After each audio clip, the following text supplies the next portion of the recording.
Quando meus 3 filhos arrombaram a porta do banheiro no dia do funeral do pai deles, entendi que o sangue do meu sangue seria meu maior tormento. O testamento do meu marido se tornou minha sentença de morte. Mas eles não sabiam que uma velha raposa tem mais astúcia que lobos famintos. Bom dia, meus queridos. Que alegria poder conversar com vocês hoje. Meu nome é Doralice Figueiredo, tenho 73 anos e moro aqui em Santa Maria, no Rio Grande do Sul, uma cidade abençoada com suas belezas naturais e um povo acolhedor. Nasci em outra região, mas faz mais de 15 anos que encontrei meu cantinho aqui no sul, onde o vento minuano sopra forte no inverno e o chimarrão é companheiro de todas as tardes. Hoje em dia, meu maior prazer é assistir filmes de romance com meu marido, o Jerônimo. Casamos há 11 anos quando Deus nos deu essa segunda chance no amor, depois de tudo que passei. Toda sexta-feira é nosso dia especial.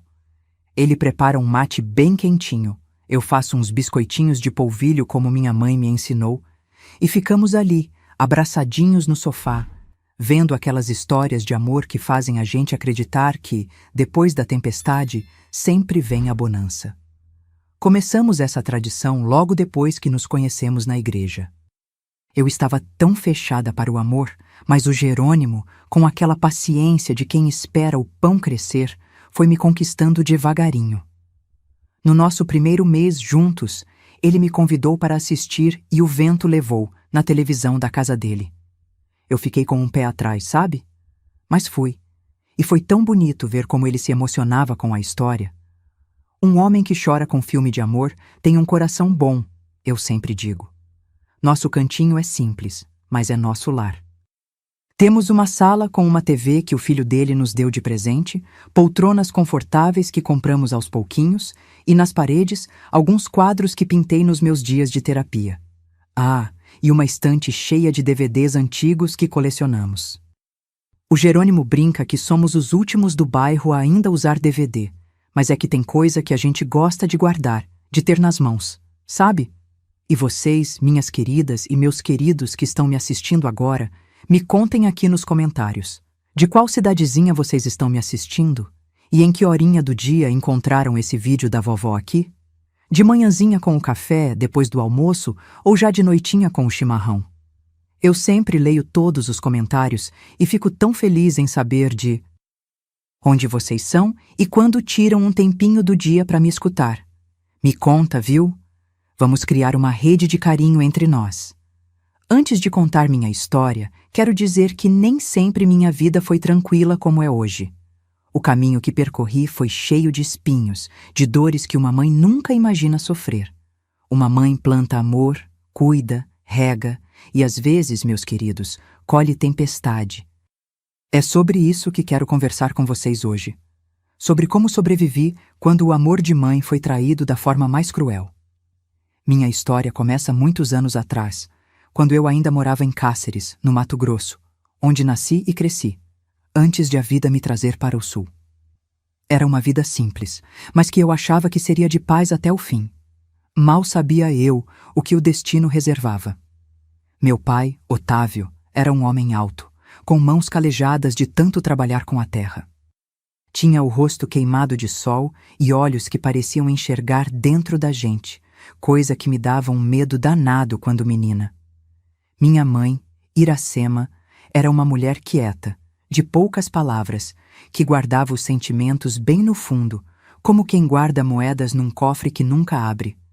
Tínhamos uma casa simples em Cáceres, feita de tijolo e telha, com um quintal grande, onde minha mãe plantava de tudo: mandioca, milho, abóbora e até umas flores que deixavam tudo mais bonito. Éramos 5 irmãos, mas só 3 chegaram à idade adulta. Eu, o Almir, o mais velho, o Eurico, do meio, e o Teodoro, o caçula. Os outros 2, Deus levou ainda pequenininhos, coisa que deixou minha mãe com uma tristeza que nunca sarou de todo. O Almir já nasceu mandão, sempre querendo dar as ordens, achando que por ser o mais velho, tinha direito de decidir tudo. O Eurico era mais na dele, calado, observador, mas tinha uma inteligência que meu pai não soube valorizar. E o Teodoro? O Teodoro era o xodó da casa. Por ser o caçula e ter vindo depois de 2 perdas, todos mimavam ele demais, principalmente minha mãe. Nossa rotina começava cedinho, com o cantar do galo. Meu pai acordava primeiro, já saía para o campo. Depois minha mãe levantava para fazer o café e nos chamar. Nós, meninas, eu tinha 2 amigas vizinhas, a Berenice e a Zulmira. Brincávamos de casinha debaixo do pé de mangueira, enquanto os meninos jogavam bola ou ajudavam meu pai na roça. Só podíamos brincar depois de ajudar nos afazeres. Eu arrumava as camas, varria a casa e ajudava a lavar a louça, sempre com minha mãe por perto, ensinando o jeito certo de fazer as coisas. A escola ficava a 3 quilômetros da nossa casa. Íamos a pé, todos juntos. Era uma escolinha rural, com uma sala só onde a professora Dulcineia ensinava crianças de todas as idades. Ela era severa, mas justa. Batia com régua na mesa quando a conversa aumentava, fazendo um barulho que silenciava até o mais tagarela dos meninos. Eu amava estudar, especialmente história e geografia. Sonhava conhecer os lugares dos livros, mas meu pai sempre dizia: "Estudo não enche barriga, menina. Aprenda a cozinhar direito, que é o que serve." As melhores lembranças que tenho são das festas juninas. A cidade toda se enfeitava com bandeirinhas coloridas, as fogueiras iluminavam as noites e o cheiro de quentão e pamonha preenchia o ar. Meu pai, que era sempre tão sério, nesses dias sorria e até dançava quadrilha com minha mãe. Nós crianças corríamos de um lado para o outro, jogando busca-pés, comendo maçã do amor e participando da pescaria. O padre Gumercindo organizava tudo e dizia que era a festa mais importante depois da Páscoa. Em casa, a vida era regrada pela vontade do meu pai. Ordem e respeito era o que ele mais repetia. Quando contrariado, seu olhar escurecia como céu de tempestade, e todos sabiam que era melhor ficar quieto. Minha mãe, que aprendeu a se dobrar para não quebrar, só concordava. Ela me ensinou a fazer o mesmo. Mulher sábia, minha filha, é a que sabe a hora de falar e a hora de calar. Quando fiz 12 anos, algo mudou na dinâmica da nossa família. Meu pai começou a olhar diferente para os meninos, principalmente para o Almir e o Eurico. Falava sobre herança, sobre quem cuidaria da terra quando ele não estivesse mais lá. "Sangue do meu sangue vai continuar o que comecei", dizia ele durante o jantar, enquanto minha mãe servia a comida em silêncio. Foi a primeira vez que vi nos olhos dos meus irmãos um brilho diferente, como se uma semente tivesse sido plantada ali. Uma semente de ambição. Os anos foram passando e aquela semente foi crescendo dentro deles. Na adolescência, já disputavam a atenção do pai, cada um à sua maneira. O Almir se esforçava no trabalho braçal, mostrando que era forte como nosso pai. O Eurico tentava provar seu valor com ideias novas para melhorar a produção, mas raramente era ouvido. O Teodoro, mais novo, ainda brincava sem entender a disputa que se formava, mas logo também seria tragado por ela. Minha mãe percebia tudo e me alertava baixinho. "Doralice, quando o homem briga por terra e dinheiro, a razão vai embora. Fique longe dessa disputa." E eu ficava. Observava de longe, continuando minha vida, meus estudos até onde pude, meus sonhos secretos de um dia sair dali. Não imaginava que, anos mais tarde, aquela disputa silenciosa se transformaria em algo tão terrível que mudaria nossas vidas para sempre. Foi naquela época também que conheci o Heitor, meu primeiro marido e pai dos meus filhos. Ele era um rapaz da cidade, filho de um comerciante local. Veio entregar umas encomendas em casa e ficou me olhando de um jeito que me fez corar toda. Depois disso, sempre dava um jeito de passar lá em casa. No começo, meu pai não gostava dele, achava que era homem de cidade, sem valor para o trabalho duro. Mas o Heitor era persistente e acabou conquistando não só a mim, mas também meu pai, quando mostrou que, apesar de não ser homem da terra, sabia como os negócios funcionavam. Casamos quando eu tinha 17 anos, idade em que moça já estava ficando para titia naquela época. A festa foi simples, mas bonita. Minha mãe costurou meu vestido com um tecido branco que economizou durante meses para comprar. O padre Gumercindo fez a cerimônia, e depois houve uma pequena comemoração no quintal de casa, com comida feita pelas vizinhas e música de sanfona tocada pelo seu Jordão, que animava todas as festas da região. Eu achava que tinha encontrado minha saída, meu novo caminho longe daquela tensão que crescia entre meus irmãos. Achava que teria uma vida diferente, mais leve. Mal sabia que o destino tinha outros planos e que o que aprendi observando a disputa na minha família seria minha única arma anos depois, quando eu precisasse enfrentar meus próprios filhos. Meu casamento com Heitor começou como um sonho. Nos primeiros anos, morávamos numa casinha alugada perto do comércio do pai dele, em Cáceres. Ele trabalhava na loja de secos e molhados, enquanto eu cuidava da casa e logo dos nossos filhos que começaram a chegar. O Márcio nasceu quando eu tinha 19 anos. Foi um parto difícil, mas quando botaram aquele serzinho no meu colo, senti uma alegria que nunca tinha experimentado. 2 anos depois, veio a Paulina, nossa única menina, delicada como uma flor de ipê. E quando achei que nossa família já estava completa, eis que chega o Tadeu, nosso caçula, 4 anos depois da Paulina. A vida seguia seu curso, nem sempre fácil, mas era uma vida honesta, com amor. Heitor era um bom marido, trabalhador, e tinha planos grandes para a família. Quando o pai dele faleceu, em vez de simplesmente assumir a loja como todos esperavam, Heitor decidiu vender o negócio e investir numa oportunidade que surgiu. Uma propriedade com terras férteis no município vizinho, onde ele queria criar gado e plantar café. Muitos acharam uma loucura, mas meu marido tinha visão. Doralice, ele dizia, nossos filhos precisam de um patrimônio, de um legado. Não quero que dependam de ninguém. Nos mudamos para essa propriedade quando Tadeu tinha apenas 2 anos. Foi uma mudança difícil, deixar a cidade e as facilidades para morar numa fazenda isolada. As crianças estranharam no começo, mas logo se adaptaram. Márcio, com seus 7 anos, já seguia o pai por toda parte, querendo aprender tudo. Paulina, com 5, me ajudava com as plantas, já mostrando um jeito cuidadoso com tudo que era vivo. E o pequeno Tadeu, ainda um bebê, engatinhava pelo terreiro, fazendo a gente ficar de olho o tempo todo. O trabalho era duro, mas a terra respondia bem. Em poucos anos, Heitor transformou aquela propriedade.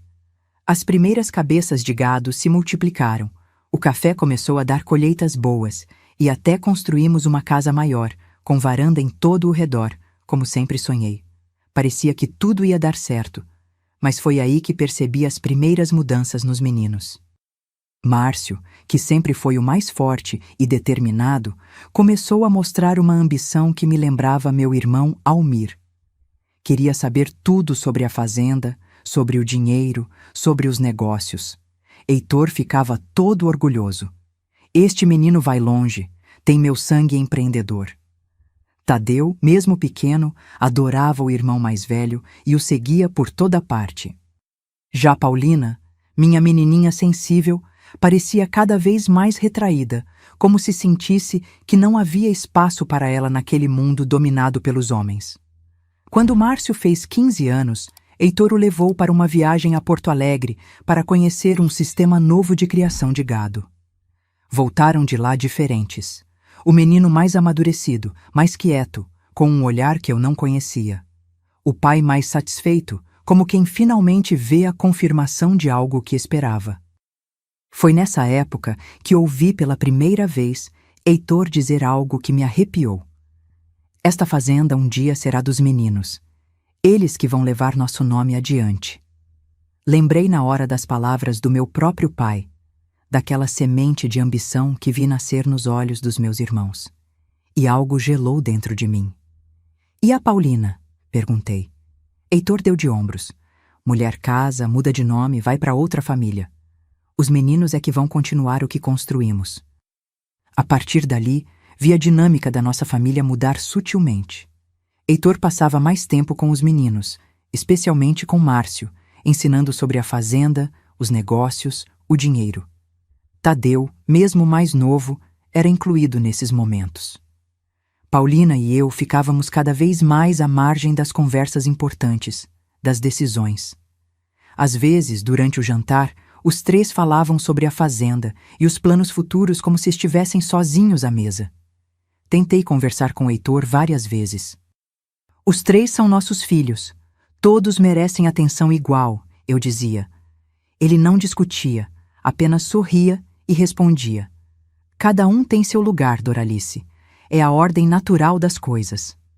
Aquilo me doía, porque via minha filha murchar como flor sem água, e via nos olhos de Márcio um brilho cada vez mais intenso, uma segurança de quem se sabe herdeiro, escolhido.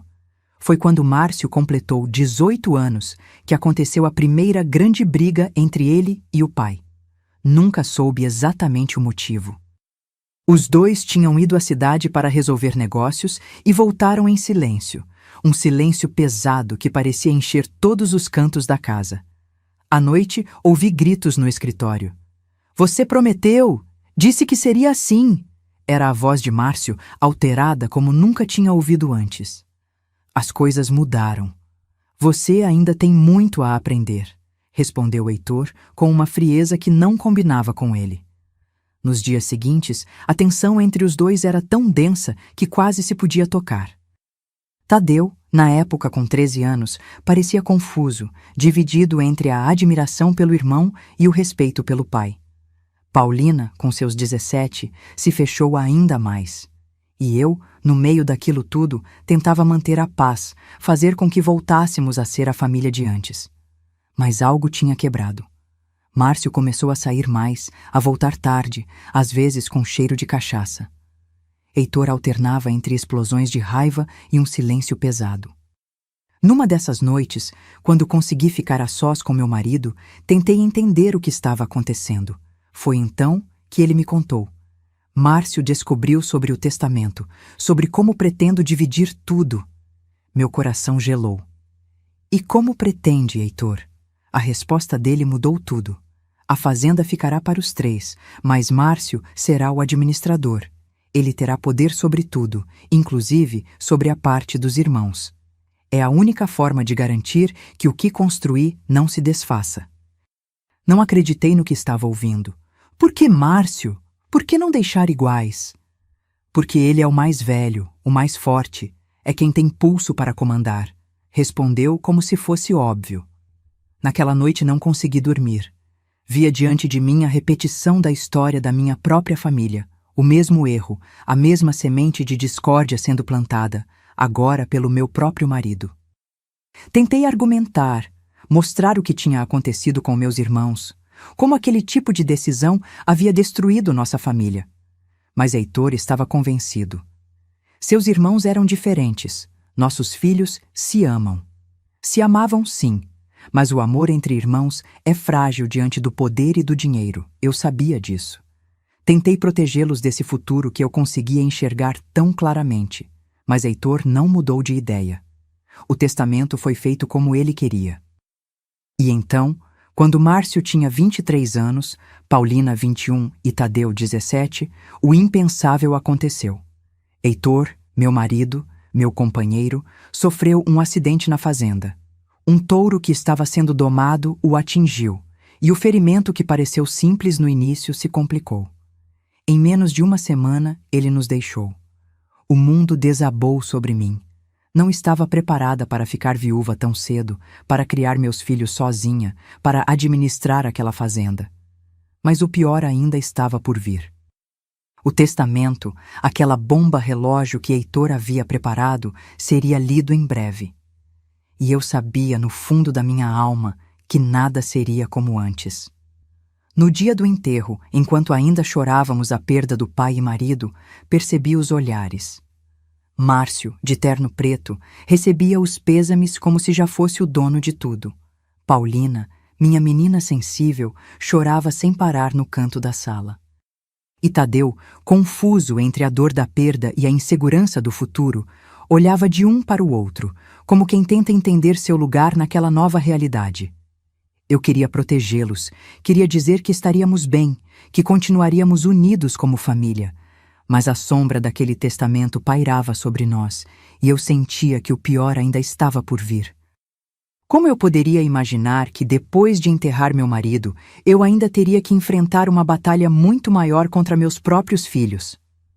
A cerimônia de leitura do testamento aconteceu 3 dias depois do enterro, na biblioteca da fazenda. O advogado, Dr. Serafim, um homem franzino com óculos de lentes grossas, estava visivelmente desconfortável. Éramos eu e meus 3 filhos, sentados em frente à mesa de mogno, onde meu marido tantas vezes tinha trabalhado nas contas da fazenda. O silêncio era pesado, quebrado apenas pelo som do papel sendo desdobrado pelo advogado. Por decisão do falecido Heitor Figueiredo, começou ele pigarreando, a fazenda Santa Clara e todos os seus pertences, incluindo a casa-sede, o gado, as plantações e maquinários, bem como todas as contas bancárias em nome do falecido, serão divididos da seguinte maneira. Fez uma pausa, como quem reluta em continuar. 20% para a senhora Doralice Figueiredo, minha amada esposa, para que viva com conforto pelo resto de seus dias. Olhei para o chão, sentindo o peso daquelas palavras. Apenas 20%. Eu, que tinha sido parceira de Heitor em tudo, que tinha trabalhado lado a lado com ele para construir aquele patrimônio, recebia apenas uma fração. Mas o pior estava por vir.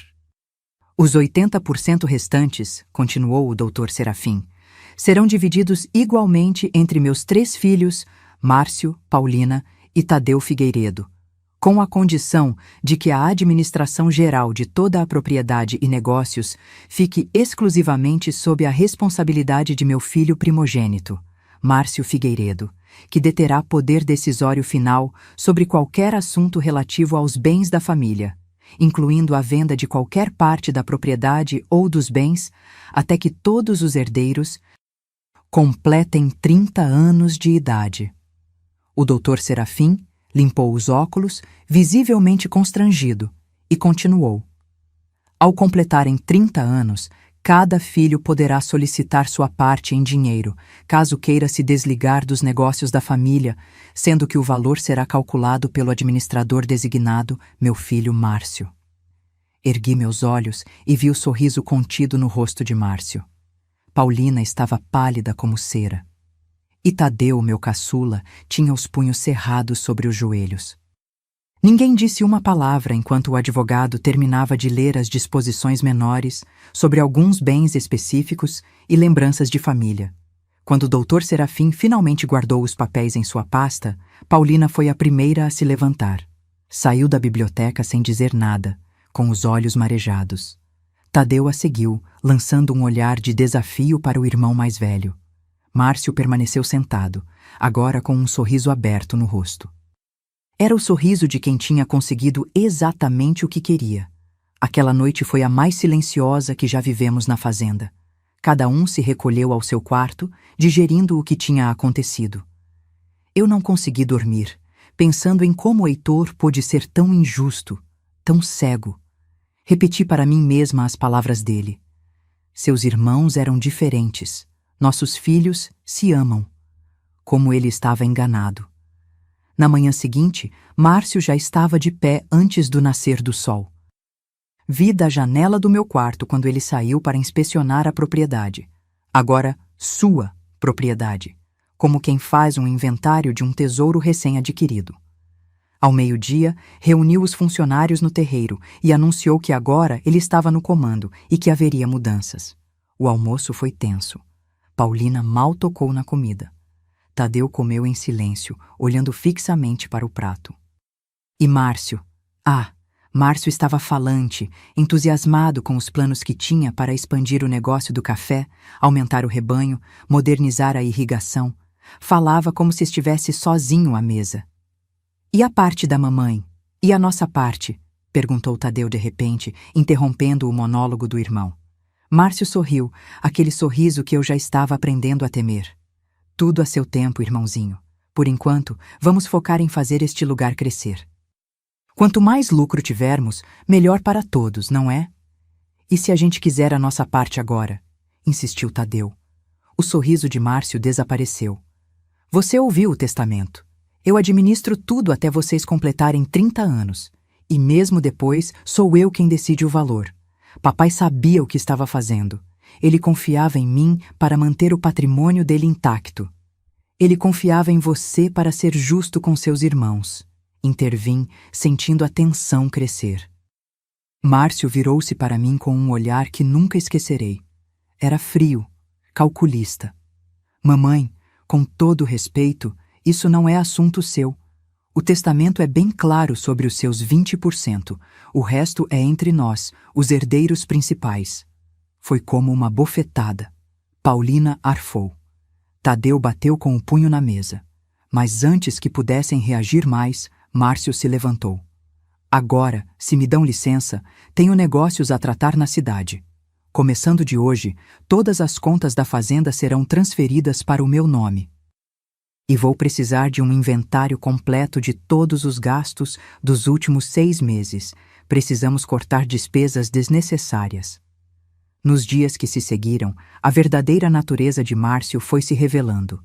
Primeiro, reduziu o salário dos funcionários mais antigos, aqueles que eram leais a seu pai. Depois, cortou o acesso direto que eu tinha às contas da fazenda. Para simplificar a administração, ele disse. Em seguida, começou a questionar cada centavo que eu ou meus outros filhos gastávamos. Um mês após a morte de Heitor, Paulina anunciou que estava indo embora. Tinha conseguido um emprego como professora em uma escola na cidade. Não aguento mais viver sob as regras do Márcio, ela me disse, chorando. Ele olha para mim como se eu fosse uma despesa, não sua irmã. Tentei convencê-la a ficar, mas no fundo sabia que era melhor para ela se afastar daquela situação. Márcio não se opôs à partida dela. Pelo contrário, parecia aliviado. Uma boca a menos para alimentar, comentou quando soube que ela tinha alugado um pequeno apartamento na cidade. Com a saída de Paulina, a dinâmica na fazenda ficou ainda mais tensa. Tadeu, que sempre fora o mais calado, começou a enfrentar o irmão mais velho. As discussões se tornavam cada vez mais acaloradas, especialmente quando Márcio negava dinheiro para projetos que Tadeu queria implementar na fazenda. "Você nem me deixa trabalhar direito", gritava Tadeu. "Como vou provar meu valor se você controla tudo? Trabalhar? Você chama aquelas suas ideias malucas de trabalho? Gasto desnecessário, isso sim", rebatia Márcio. Eu tentava mediar, mas era ignorada por ambos. Márcio havia estabelecido claramente que minha opinião não tinha valor para ele. Comecei a entender que aqueles não eram mais os meninos que eu tinha criado. A ganância havia transformado Márcio em um tirano, e o ressentimento estava consumindo Tadeu. 3 meses após a morte de Heitor, as coisas chegaram ao ponto que eu tanto temia. Era uma noite de domingo. Tínhamos acabado de jantar. Eu, Márcio e Tadeu, em um silêncio que já se tornara habitual. A única funcionária que ainda permanecia na casa, Dona Zilda, havia se recolhido após lavar a louça. Márcio anunciou que precisava conversar comigo e com Tadeu no escritório. Algo no tom dele me deixou apreensiva. Segui-os até o antigo escritório de Heitor, que agora Márcio ocupava como se sempre tivesse sido seu. "Preciso comunicar algumas mudanças", começou ele, sentado na cadeira que fora de seu pai. "A situação financeira da fazenda não está tão boa quanto papai nos fez acreditar.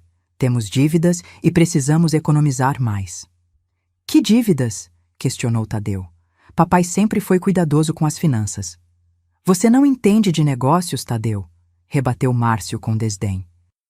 "Há coisas que papai escondia de vocês para não preocupar, mas agora eu estou no comando e preciso ser realista." Então, ele olhou diretamente para mim. "Mamãe, a partir do mês que vem, vou reduzir sua mesada. Os 20% que papai deixou para você não significam que você tem direito a 20% do lucro mensal. Significa que, no total, ao longo do tempo, você terá recebido 20% do valor da fazenda." Fiquei sem palavras. Aquilo não era apenas injusto, era cruel.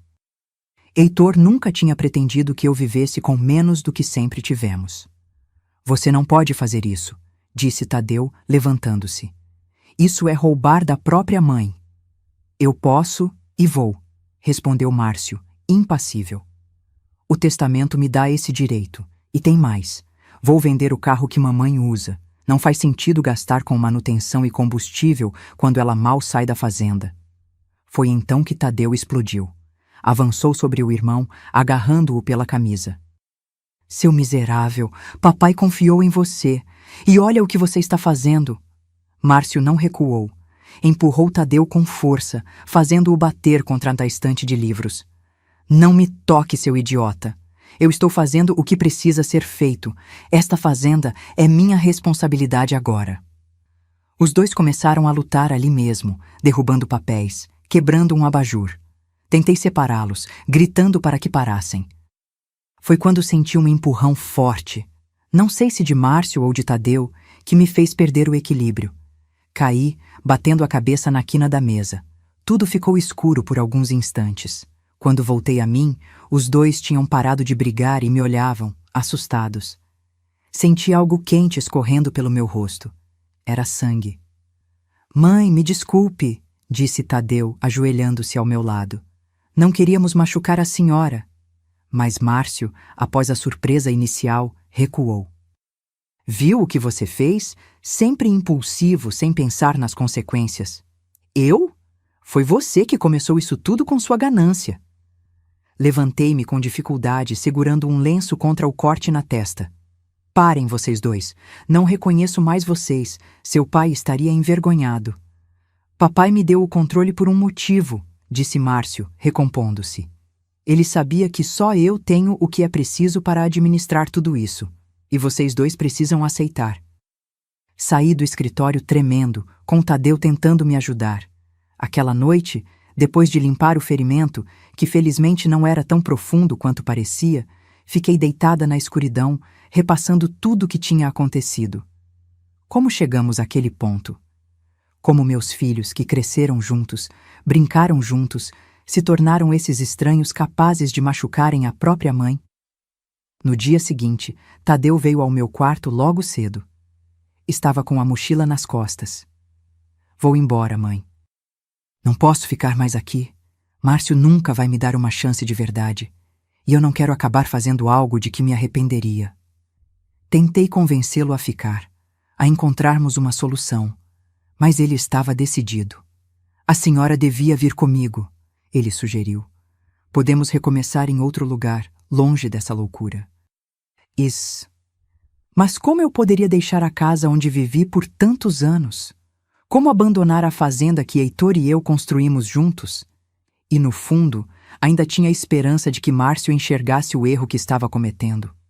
Tadeu partiu naquela manhã, prometendo me visitar sempre que pudesse. Vi meu caçula desaparecer na estrada de terra, carregando apenas uma mochila e o coração partido. Márcio não fez questão de se despedir do irmão. Quando o encontrei no almoço, ele apenas comentou: ele vai voltar com o rabo entre as pernas quando o dinheiro acabar. Mas Tadeu não voltou. Mandava cartas de vez em quando, dizendo que estava bem, que tinha conseguido trabalho em uma fazenda maior em outra região. Paulina também escrevia, contando sobre sua vida na cidade, sobre seus alunos. E eu respondia, tentando parecer forte, escondendo o quanto a situação na fazenda tinha piorado. Porque sim, as coisas pioraram. Com os dois irmãos longe, Márcio não precisava mais disfarçar sua natureza. A mesada que ele me dava foi reduzida a quase nada. Precisei vender algumas joias que Heitor havia me dado para conseguir dinheiro para minhas necessidades básicas. Quando questionei Márcio sobre isso, ele disse que a fazenda estava passando por dificuldades, que todos precisavam se sacrificar. Mas eu via os novos móveis que ele comprou para a casa, o carro novo, as viagens frequentes à cidade. A fazenda não estava em dificuldade. Márcio apenas queria tudo para si. E foi nesse contexto, 6 meses após a partida de Tadeu, que aconteceu o que eu mais temia. Era uma noite de domingo, chuvosa e fria.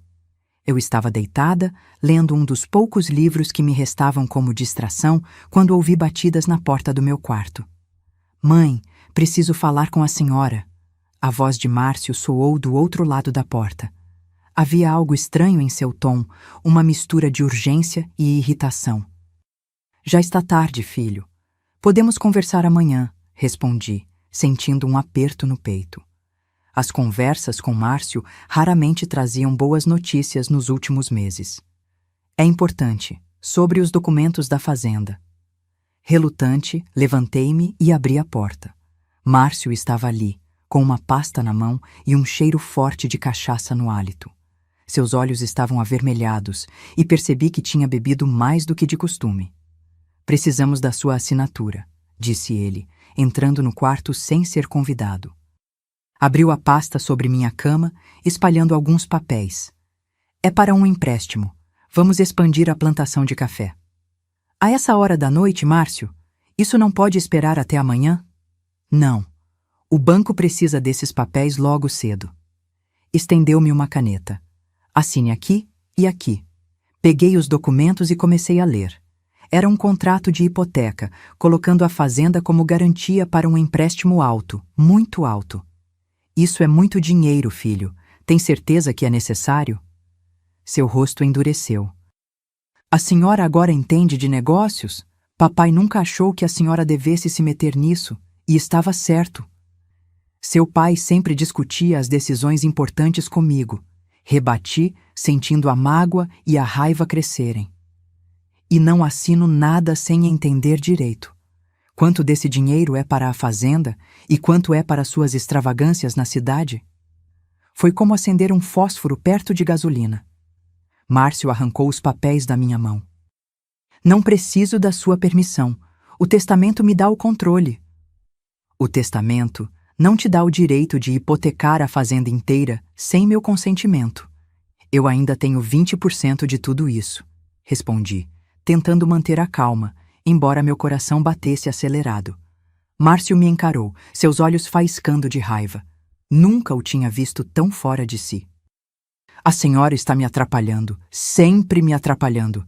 Acha que não vejo como olha para mim? Como se eu fosse um monstro.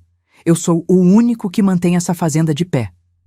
Dei um passo para trás, assustada com sua intensidade.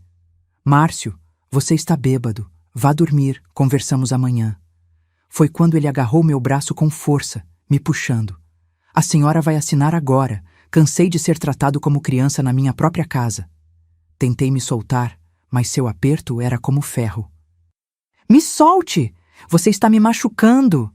Assina! Ele praticamente gritava agora, sacudindo os papéis na minha frente. Com um movimento brusco, consegui me desvencilhar, mas tropecei e caí sentada na cama. Márcio avançou, parecendo ainda maior em sua fúria. Naquele momento, tive medo. Verdadeiro medo do meu próprio filho. Vou tomar um banho, disse, tentando ganhar tempo. Depois conversamos com mais calma. Para minha surpresa, ele recuou um pouco. Ótimo, vá, mas não demore. Tenho outros compromissos ainda hoje. Peguei meu hobby e me dirigi ao banheiro anexo ao meu quarto. Tranquei a porta, tremendo. O que tinha acontecido com meu filho? Como chegamos a esse ponto? Abri a torneira da banheira, deixando a água correr enquanto tentava organizar meus pensamentos. Foi quando ouvi. Primeiro, uma conversa baixa no meu quarto. Depois, passos, mais de uma pessoa. Aproximei-me da porta do banheiro silenciosamente e ouvi a voz de Márcio. Ela está demorando de propósito. Está ficando cada vez mais difícil lidar com ela. Outra voz respondeu, e reconheci meus outros 2 filhos. Eles tinham voltado? Como? Por quê? Vocês têm certeza disso? Era a voz de Paulina, hesitante. Parece tão... É a única saída, interrompeu Márcio. Ela não vai assinar os papéis, e sem esse empréstimo perdemos tudo. Mas isso não é certo, disse Tadeu. Sua voz soava diferente, mais dura. Ela é nossa mãe. E o que você sugere? Deixar que ela arruine tudo que papai construiu com essa teimosia? Os credores estão batendo na porta, Tadeu. A fazenda está afundando em dívidas que ela nem sabe que existem. Houve um silêncio pesado e então Tadeu falou novamente. Tem que haver outro jeito. Não há, respondeu Márcio, categórico. Vocês 2 me criticam. Acham que sou ganancioso, mas sou o único que está lutando para manter o legado do nosso pai. E agora que precisamos agir juntos, vocês hesitam? Outro silêncio. Meu coração batia tão forte que temi que pudessem ouvir através da porta. Quanto tempo ela vai ficar nesse banho? Perguntou Paulina, sua voz mais próxima agora. Afastei-me da porta, sentindo-me como se estivesse em um pesadelo. O que estavam planejando? O que queriam fazer comigo? Fechei a torneira, o silêncio repentino parecendo ensurdecedor. Não tinha muito tempo. Olhei ao redor, procurando algo que pudesse usar para me defender, caso precisasse. Havia apenas os itens comuns de um banheiro: toalhas, sabonetes, meu frasco de perfume. De repente, batidas na porta, fortes, insistentes. Mãe, está tudo bem aí dentro? Era Paulina, sua voz forçadamente doce. Sim, querida, só vou tomar um banho rápido. Abre a porta, mãe, precisamos conversar. A voz de Márcio agora, menos paciente. Já vou sair, filho. Só um momento. As batidas se intensificaram. Abre essa porta agora! A voz dele era puro ódio. Então, um estrondo. Estavam forçando a porta. O trinco velho cedeu facilmente e a porta se abriu com violência. Ali estavam meus 3 filhos, emoldurados na entrada do banheiro como uma aparição infernal. Márcio à frente, com os olhos injetados e o rosto contorcido de raiva. Paulina atrás dele, pálida e com os olhos arregalados. E Tadeu, meu caçula, parecendo dividido entre o horror e a resignação. "O que vocês querem?" perguntei, recuando até sentir a banheira nas costas de minhas pernas. "Calma, mãe", disse Tadeu, dando um passo à frente. "Nós só queremos conversar." "Conversar? Arrombando a porta do banheiro?" "A senhora estava demorando demais", respondeu Márcio, avançando. "E temos um problema para resolver, agora." "Que problema?" "A senhora", disse ele friamente. "A senhora é o problema." Foi quando Paulina começou a chorar baixinho. Não devíamos estar fazendo isso. "Cala a boca!" gritou Márcio, sem tirar os olhos de mim. "Já discutimos isso, não há outro jeito." A compreensão me atingiu como um raio. Não era apenas sobre os papéis, era algo pior, muito pior. "Vocês estão pensando em me machucar?" perguntei, minha voz quase um sussurro. "Não é assim", disse Tadeu rapidamente. "Só precisamos que a senhora descanse um pouco, um lugar onde possa ser cuidada adequadamente." "Um asilo", completei, a compreensão dolorosa me inundando. "Vocês querem me internar em um asilo para se livrar de mim." "Um lugar especializado", corrigiu Márcio, seu tom mais controlado agora. "A senhora não está bem, mãe. Tem estado confusa, esquecida."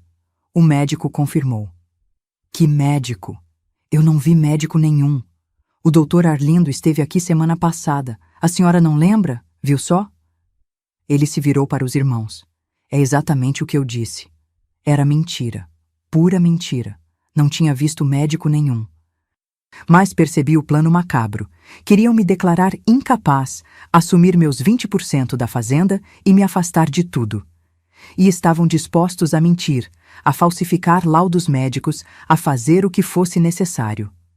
"Eu não vou a lugar nenhum", disse, endireitando os ombros. "Esta é a minha casa." Márcio sorriu, um sorriso que gelou meu sangue. "Não é mais. A partir de hoje, a senhora vai para um lugar onde vai receber os cuidados que precisa. Já está tudo arranjado."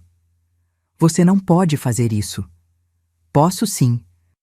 Tenho os documentos assinados pelo médico. Tenho testemunhas do seu comportamento errático. Tenho tudo o que preciso." Olhei para Paulina e Tadeu, implorando silenciosamente por ajuda.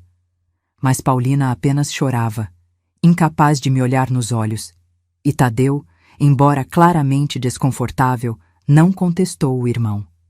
Foi então que algo dentro de mim se quebrou. Não era apenas o medo, a indignação ou a traição. Era uma compreensão profunda. Meus filhos, que eu criei com tanto amor, tinham se tornado estranhos para mim. E eu estava sozinha. Mas junto com essa realização veio outra, igualmente poderosa. Eu não iria me deixar derrotar. Não iria permitir que me tirassem tudo. Havia lutado ao lado de Heitor para construir aquela fazenda. Tinha suportado as dificuldades, os sacrifícios. Tinha direito ao meu lugar ali. Naquele momento, enquanto olhava para meus 3 filhos reunidos contra mim no pequeno banheiro, tomei minha decisão. Não enfrentaria força com força. Seria inútil. Usaria a única arma que eles não esperavam: minha inteligência. E, se necessário, jogaria o mesmo jogo sujo que eles. Eu entendo, disse, surpreendendo-os com minha súbita calma. Se vocês acham que preciso de cuidados especiais, confio no julgamento de vocês. Márcio piscou, desconcertado com minha mudança de atitude. Só peço uma coisa, continuei. Me deixem passar esta noite em casa. Amanhã podem me levar para onde acharem melhor. Os 3 se entreolharam, confusos com minha rendição. Sem truques, mãe? Perguntou Tadeu desconfiado. Sem truques, confirmei. Só quero uma última noite no meu quarto. Após um momento de hesitação, Márcio assentiu. Tudo bem, mas não pense em fugir ou pedir ajuda. Estarei de olho. Saíram do banheiro, deixando-me finalmente sozinha. Afundei no chão, as pernas tremendo demais para me sustentarem. As lágrimas que tinha segurado enquanto os enfrentava agora corriam livremente pelo meu rosto. Chorei pela família que tinha perdido. Chorei pelo marido que não estava mais ao meu lado para me proteger. Chorei por mim mesma, pela mulher de 42 anos que se via traída por aqueles que mais amava. Mas quando as lágrimas secaram, uma resolução fria tomou seu lugar. Se queriam me declarar confusa e incapaz, eu lhes daria exatamente isso. Mas do meu jeito. Usaria a própria armadilha deles contra eles.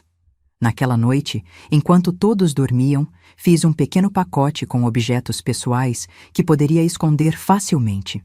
Algumas joias que ainda me restavam, fotos de quando éramos uma família feliz, o relógio de bolso que Heitor me dera no nosso aniversário de casamento. Guardei tudo numa bolsa pequena que poderia manter sempre comigo. E então, esperei. Esperei o amanhecer que traria o início da minha vingança. Quando Márcio veio me buscar na manhã seguinte, acompanhado por um homem que se apresentou como enfermeiro da clínica de repouso, eu já estava pronta. Não apenas com minha pequena bolsa escondida no bolso do vestido, mas também com meu plano. No momento em que o enfermeiro me ofereceu um copo d'água com um comprimido para acalmar, fingi tomar e, segundos depois, simulei um desmaio. A confusão que se seguiu foi o início do meu contra-ataque. Quando acordei, olhei para Márcio com olhos vazios e perguntei: quem é você? O espanto no rosto dele foi a primeira pequena vitória do meu plano, uma semente de dúvida plantada. Se eu realmente estivesse confusa, como poderiam me culpar por qualquer coisa? Como poderiam me forçar a assinar papéis? Como poderiam justificar me trancar em um asilo se eu, para todos os efeitos, já não sabia nem quem eram? Aquele foi o ponto exato em que decidi. Não seria mais a vítima da história. Seria a estrategista que usaria a própria ganância dos meus filhos para destruí-los. Minha nova vida começou naquele momento. Uma vida de atuação constante, onde cada olhar vazio, cada pergunta confusa, cada lapso de memória era cuidadosamente calculado. Uma vida onde eu observava tudo, guardava tudo, mas fingia não compreender nada. O plano inicial dos meus filhos desmoronou diante da minha aparente confusão mental. Como internar uma mãe que mal reconhecia os próprios filhos? O escândalo seria grande demais, mesmo em nossa comunidade pequena. As perguntas seriam inevitáveis. Por que a viúva do respeitado Heitor Figueiredo perdeu a memória tão repentinamente? Deve ser o trauma da perda, explicou o doutor Juvenal, médico da família há anos, quando o chamaram para me examinar. Vi casos assim. A mente se protege, apaga as memórias dolorosas. Márcio não acreditava na minha condição. Nos primeiros dias, me testava constantemente. Mãe, como se chamava o cavalo do pai? Aquele baio que ele tanto gostava? Ou qual o nome da cozinheira que trabalhava aqui quando éramos crianças? Eu sempre respondia com o mesmo olhar perdido, às vezes acertando detalhes insignificantes para tornar a farsa mais convincente, outras vezes errando até mesmo meu próprio sobrenome. Era um jogo exaustivo, mas eu nunca baixava a guarda. Nem mesmo quando estava sozinha em meu quarto, pois aprendi que as paredes tinham ouvidos, literalmente, já que Márcio passou a enviar a jovem Neuza para me fazer companhia, mas na verdade, para me vigiar. Paulina voltou para a cidade após alguns dias, visivelmente perturbada com toda a situação. Não sei o que fazer, Márcio, ouvi ela dizer na varanda. Não posso abandonar meu trabalho, meus alunos, mas deixar a mãe assim? Vá, respondeu ele ríspido. Eu cuido dela.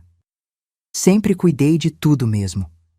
Tadeu permaneceu mais tempo, dividido entre a desconfiança da minha condição e a preocupação genuína. Ele passava horas comigo na varanda, contando histórias da infância, tentando despertar minhas memórias. Eu o observava nesses momentos, vendo ainda traços do menino sensível que ele fora, lutando contra o homem duro que estava se tornando. Foi durante uma dessas tardes que dei o primeiro passo do meu plano. Estávamos sozinhos, e Tadeu falava sobre sua nova vida na fazenda onde trabalhava agora. O senhor Quirino é um patrão exigente, mas justo, explicava ele. Diferente. Parou, como se tivesse medo de concluir o pensamento. Olhei para ele com uma lucidez súbita, agarrando seu braço. Tadeu? É você mesmo, meu filho? O espanto no rosto dele foi genuíno. Mãe, a senhora me reconhece? Olhei ao redor como se estivesse confusa e assustada. Onde estou? O que aconteceu? Tadeu segurou minhas mãos emocionado. Está em casa, mãe, na fazenda. A senhora tem estado confusa desde que papai morreu. Balancei a cabeça, fingindo tentar organizar pensamentos dispersos. Seu pai, o enterro, eu lembro, mas depois é tudo névoa. Então, como se uma memória súbita me atingisse, perguntei. E o papel? Aquele papel importante que seu pai deixou para você. Papel? Que papel, mãe? Não sei direito. Algo sobre uma conta. Um dinheiro separado. Seu pai sempre dizia que o caçula precisava de proteção especial. Os olhos de Tadeu se arregalaram. Um dinheiro? Separado para mim? Fingi não entender a pergunta, voltando ao meu estado de confusão. Estou com fome. Tem bolo de fubá? A semente estava plantada. Vi Tadeu se levantar inquieto, olhando para a casa grande como se a visse sob uma nova luz. Naquela noite, ouvi a discussão entre ele e Márcio. Tadeu exigindo saber se havia algum dinheiro ou conta separada que o pai tivesse deixado para ele. Márcio negando veementemente, cada vez mais irritado com a insistência do irmão. Ela está delirando, Tadeu. Não há dinheiro nenhum escondido. O testamento foi claro. Então por que ela mencionaria isso? Por que inventar essa história específica? Por que está senil? Não percebe que está sendo manipulado pelas divagações de uma velha confusa? Velha. Ele me chamou de velha. Eu tinha apenas 42 anos. A palavra feriu, mas também fortaleceu minha resolução.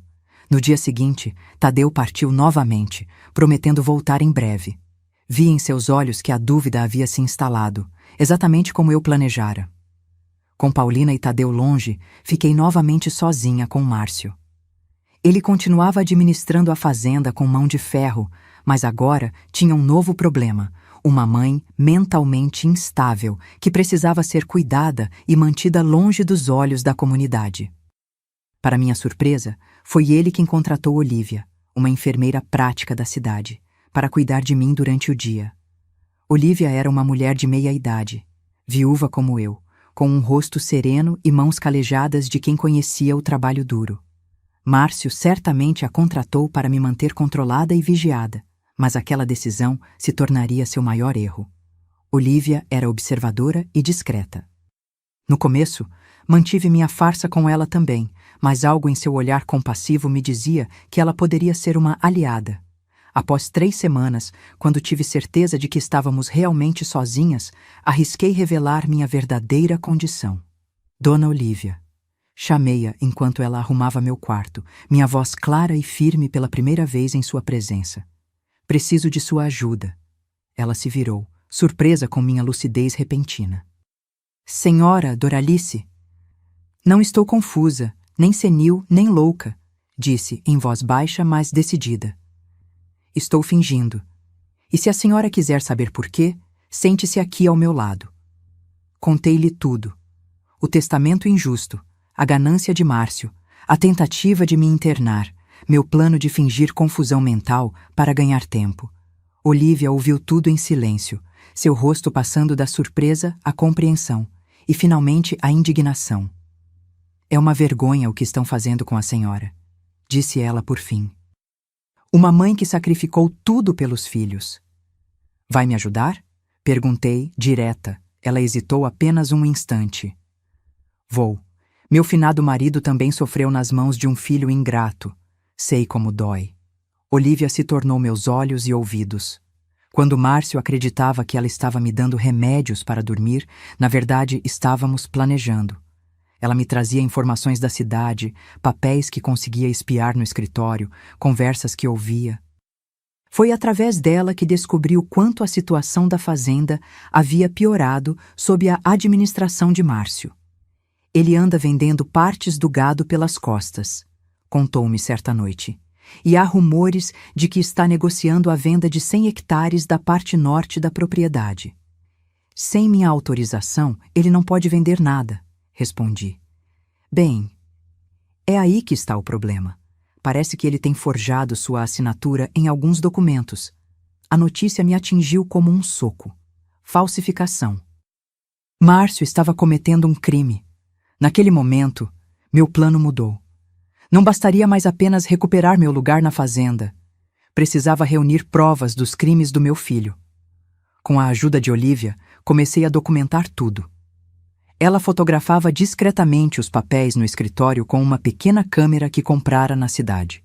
Gravava conversas suspeitas com um gravador escondido. Coletava recibos descartados, anotava datas e valores. Construíamos pacientemente um caso contra Márcio. Foi quando recebi a primeira carta de Paulina em meses. Estava endereçada a Márcio, mas Olívia a interceptou e trouxe para mim antes que ele a visse. Minha filha escrevia que estava voltando para a fazenda no próximo fim de semana. Tinha se demitido da escola e precisava de um lugar para ficar enquanto procurava novo trabalho. Essa é nossa oportunidade, disse Olívia. Sua filha sempre foi a mais sensível dos três. Se pudermos convencê-la da verdade...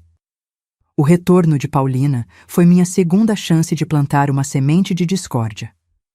Márcio não ficou feliz com a notícia, mas não podia impedir a irmã de voltar à casa que, legalmente, era também dela. Quando Paulina chegou, mantive minha farsa de confusão mental. Deixei que ela me abraçasse, me acomodasse na cadeira de balanço, me contasse sobre sua vida na cidade com palavras simples, como quem fala com uma criança.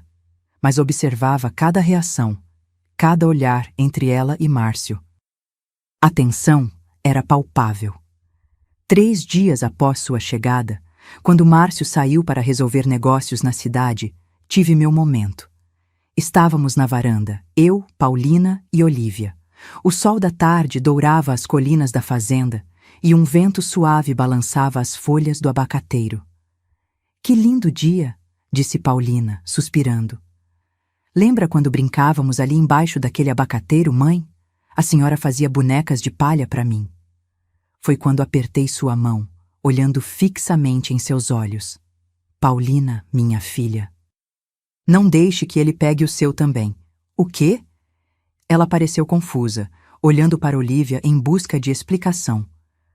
O dinheiro, continuei, minha voz um sussurro urgente. O seu dote. Aquele que seu pai separou para o seu casamento, está na caixinha azul, no fundo falso da cômoda grande. Paulina empalideceu. Mãe, do que está falando? Que dote? Voltei ao meu estado confuso, como se o momento de lucidez tivesse passado, mas o efeito foi imediato. Naquela mesma noite, enquanto eu fingia dormir, ouvi Paulina remexendo na cômoda antiga do quarto que fora de seus pais. Não havia caixinha azul, nem dote, mas a busca obsessiva dela durou horas. No dia seguinte, Márcio encontrou a cômoda revirada e questionou a irmã. A discussão que se seguiu foi acalorada. Paulina acusando-o de esconder dinheiro que seria dela por direito. Márcio chamando-a de gananciosa e paranoica. A cada dia, a desconfiança entre eles crescia.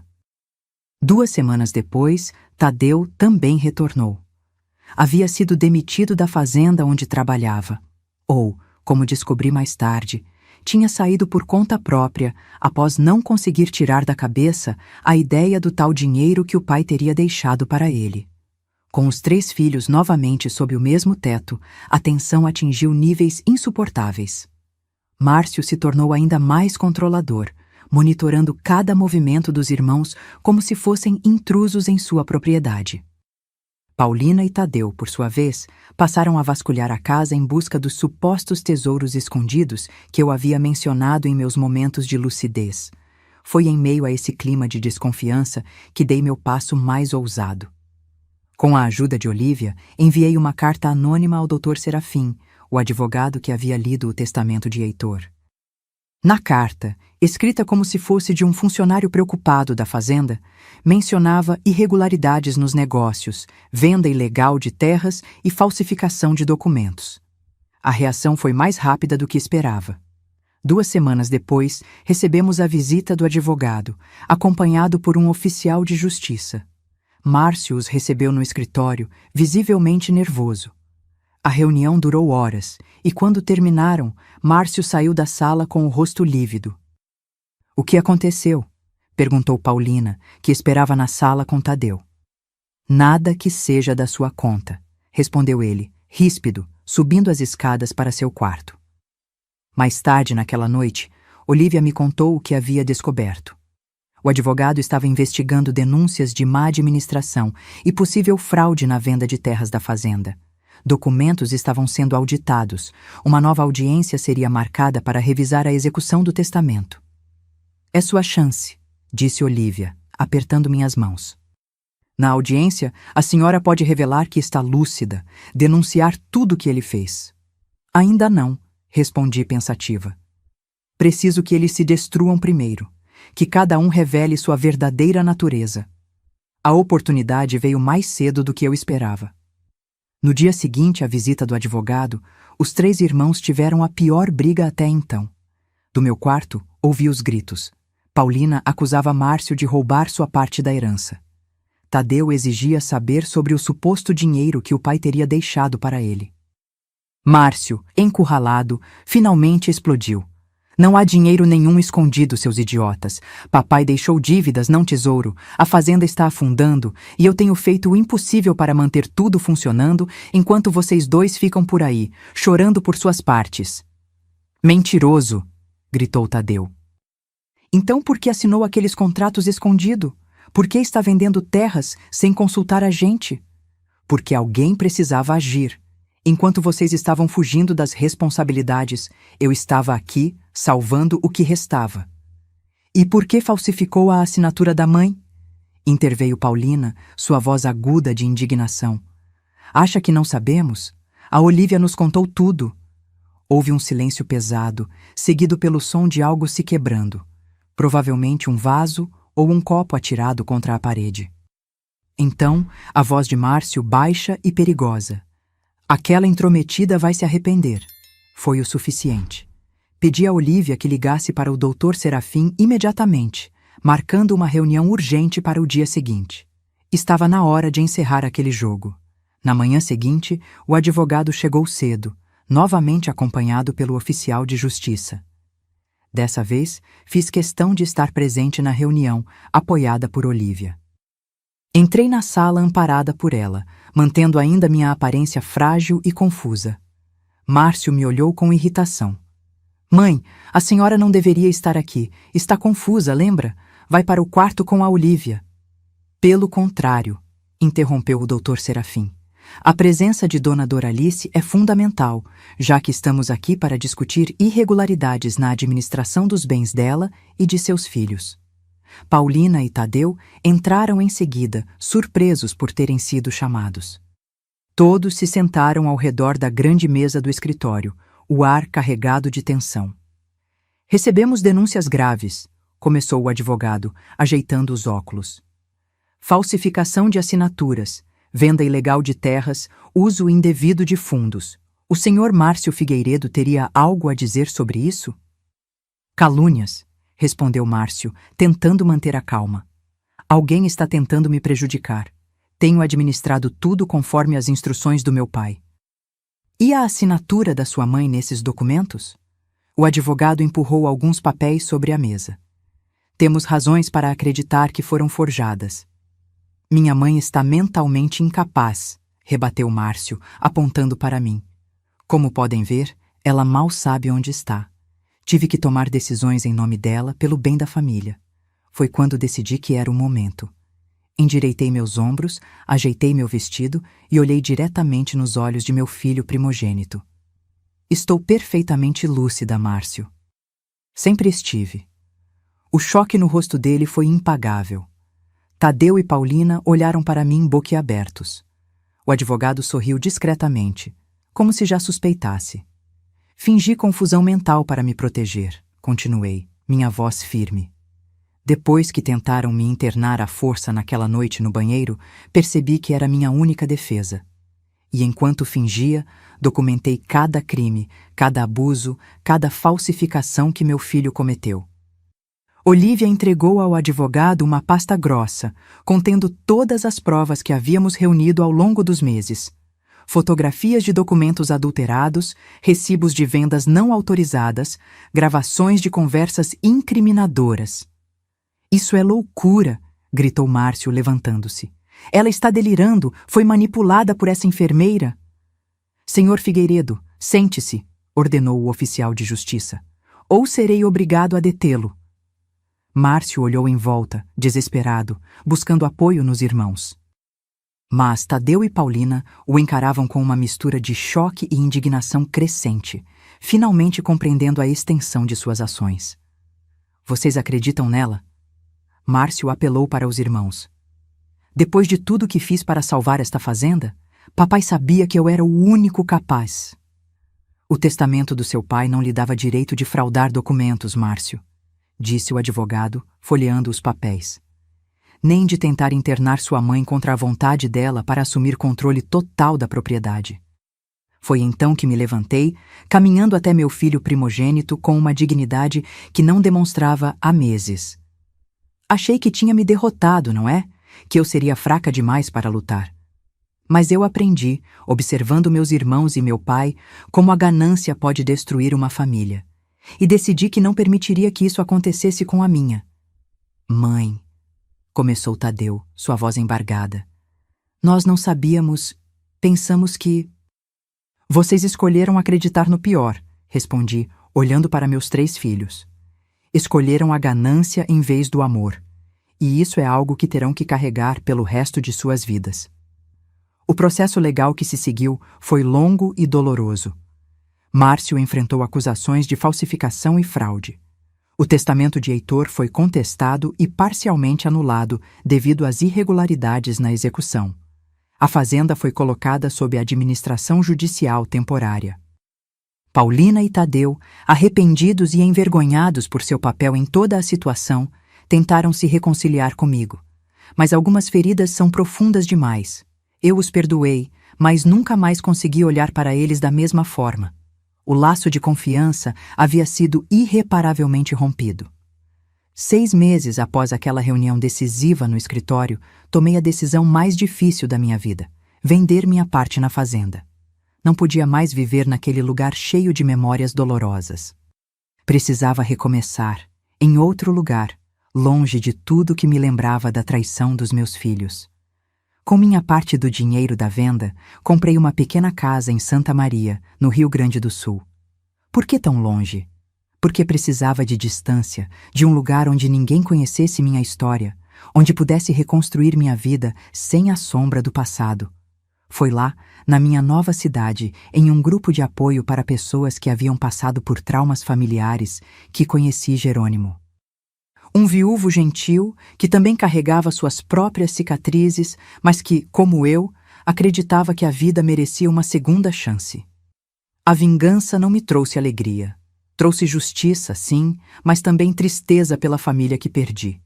No entanto, foi através dela que encontrei minha libertação e, eventualmente, um novo começo. Aqui em Santa Maria, minha vida ganhou cores novas. Faz 15 anos que deixei aquela fazenda e todo o sofrimento para trás. O dinheiro da venda da minha parte me permitiu comprar esta casinha simples, mas aconchegante, com um jardim pequeno onde planto minhas flores e ervas. Não é luxuosa como a fazenda, mas tem algo muito mais valioso: paz. Nos primeiros anos sozinha, me dediquei a curar as feridas. Participei de grupos de apoio, fiz terapia, conheci pessoas que, como eu, precisavam reconstruir suas vidas depois de traumas familiares. Foi assim que conheci Jerônimo, há 11 anos. Ele também carregava suas dores. Viúvo, tinha perdido a esposa para o câncer e estava tentando reaprender a viver. Nossa aproximação foi lenta, respeitosa. 2 corações machucados que tinham medo de se abrir novamente. Começamos como amigos, nos encontrando nos grupos de apoio, depois em cafés da cidade, compartilhando histórias e silêncios. Até que um dia, assistindo a um filme antigo no pequeno cinema da cidade, ele segurou minha mão. E ali, no escuro da sala, senti que era possível confiar novamente. Casamos numa cerimônia simples, só para nós e alguns poucos amigos. Não precisávamos de festa grande. Nossas vidas já tinham tido espetáculos demais. O que queríamos era a simplicidade dos dias comuns, a beleza das rotinas compartilhadas. Nossa tradição das sextas-feiras começou logo no início do casamento. Jerônimo, que sempre gostou de cinema, sugeriu que escolhêssemos um filme para assistir juntos toda semana. Optamos por romances, histórias de amor que nos lembravam que, mesmo depois de tantas tempestades, ainda é possível encontrar abrigo no coração de alguém. Quanto aos meus filhos, o caminho foi mais difícil. Paulina foi a primeira a me procurar, 2 anos depois da minha mudança. Veio sozinha, hesitante, carregando culpa e arrependimento. Recebemos ela, Jerônimo e eu, e conversamos como adultos. Não foi fácil, mas decidimos tentar reconstruir algum tipo de relacionamento. Hoje ela mora em Porto Alegre, casada, com 2 filhos pequenos que me chamam de vovó. Visitam-nos algumas vezes por ano e, embora ainda haja um certo constrangimento, conseguimos manter uma relação cordial. Tadeu levou mais tempo, mas eventualmente também reapareceu. Trabalha com transporte de cargas, viaja muito, passa por aqui quando a rota permite.